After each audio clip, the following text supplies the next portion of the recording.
I have a confession to make at the outset here today. A little over 20 years ago, I did something that I'm not particularly proud of, something that I regret, something that I wish no one would ever know. But here today, I feel obliged to reveal. In the late 1980s, I went to law school. This speech, The Puzzle of Motivation, is by an author of 5 books about management, business, and work, Dan Pink. I would like to tell you about an experiment done by Slam Glucksberg, who is now at Princeton University. He gathered his participants and split them into 2 groups.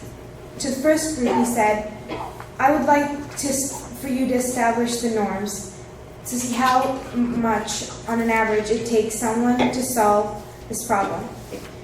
To the second group, he said, if you're in the top 25% of the people who are tested today, you will be getting $5.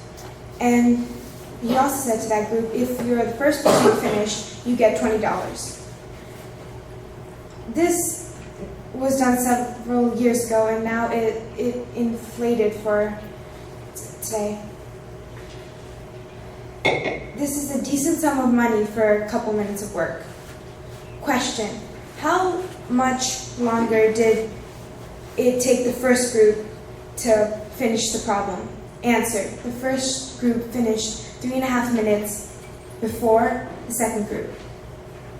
This makes no sense. I mean, I'm an American. I believe in free markets.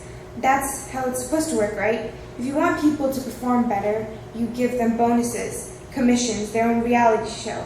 Incentivize them. That's how business works. Rewards work really well for tasks where there's a simple set of rules and a clear destination to go to.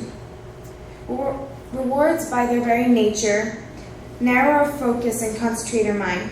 That's why they work in so many cases.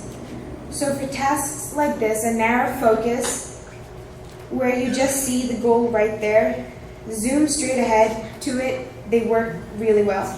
But for the problem, you don't want to be looking like this. The solution is periphery. You want to look around. The reward actually narrows our focus and restricts our possibility. Think about your own work. Are the problems that you face, or even the problem we talked about today, do they have a clear set of rules or a single solution? No. The rules are mystifying, and the solution, if it exists, is surprising, not obvious. Everybody in this room is dealing with their own version of any problem. And here's the best part. We already know this. The science confirms what we know in our hearts.